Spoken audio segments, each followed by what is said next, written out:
The Looking-Glass Wars. Prologue. Oxford, England, July, 1863.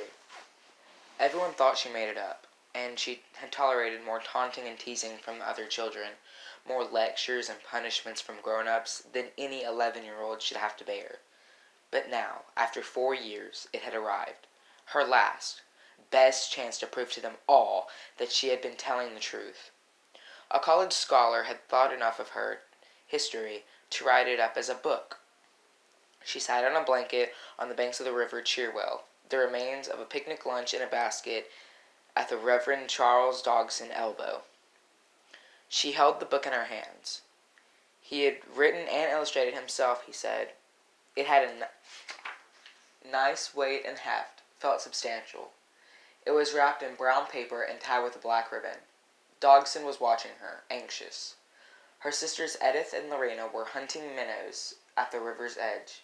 She untied the ribbon carefully, undid the wrapping. Oh! Alice's Adventures Underground? What sort of title was that, and why was her name misspelled? She had told Dogson how to correctly spell her name, and even written it out for him. By Lewis Carroll, she read with growing concern. I thought it would be more festive than saying it was by a reverend. Festive? She had told him little that was festive. Concern was fast turning to alarm, but she swallowed it. What mattered was that he held faithfully record her history into Wonderland as she remembered it. She opened the book and admired its rough-cut pages, the neatness of the handwriting. But the dedication took the form of a poem, in which her name was again misspelled, and she didn't think the light-hearted rhyme seemed appropriate, considering the material was supposed to introduce. Her gaze caught on one of the stanzas. The dream child moving through a land of wonders wild and new, in friendly chat of bird or beast, and half believed it true. Dream child? And what did he mean by half believed? She turned the first chapter and immediately felt as if her insides had been scooped out like half grapefruits Dean Little ate for breakfast every morning, after which only raw, pulpy hollows remained. Down a rabbit hole. Where had the worrisome white rabbit come from? Alice, is something wrong? She skipped ahead, turned page after page. The pool of tears, the caterpillar, her Aunt Red. It had all been twisted into nonsense. I admit that I took a few liberties with your story, Dogson explained, to make it ours, as I said I would.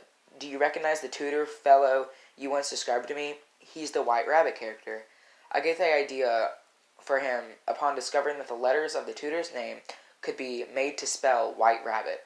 Here, let me show you. Dogson took a pencil and small notebook from the inside pocket of his coat, but she didn't want to look. He had indeed said it would be their book, his and hers, and she had found strength in that, strength to suffer the indignities that came from insisting on truths no one else believed. But what she held in her hands had nothing to do with her.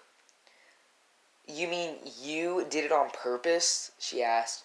The grinning Cheshire cat, the mad tea party, he transformed her memories into a world alive with hope and possibility and danger and the make-believe. The foolish stuff of children. He was just another long line of unbelievers. And this stupid, nonsensical book was how he made fun of her. She had never felt more betrayed in all her life. No one is ever going to believe me now, she screamed. You've ruined everything. You're the cruelest man I've ever met, Mr. Dogson. And if you had believed a single word I told you, you'd know how very cruel this is. I never want to see you again. Never, never, never. She ran, leaving Edith and Lorena to make their own way home, leaving the Reverend Dogson, who considered children to be spirits fresh from God's hands, their smiles divine, and who thought there could be no greater endeavor than devoting all of his power to a task for which the only reward was a child's whispered thanks and the airy touch of her pure lips, shaken, unsure of what just happened. He picked up the book, still warm from Alice Little's touch, not knowing that it was as close to her as he'd ever been again.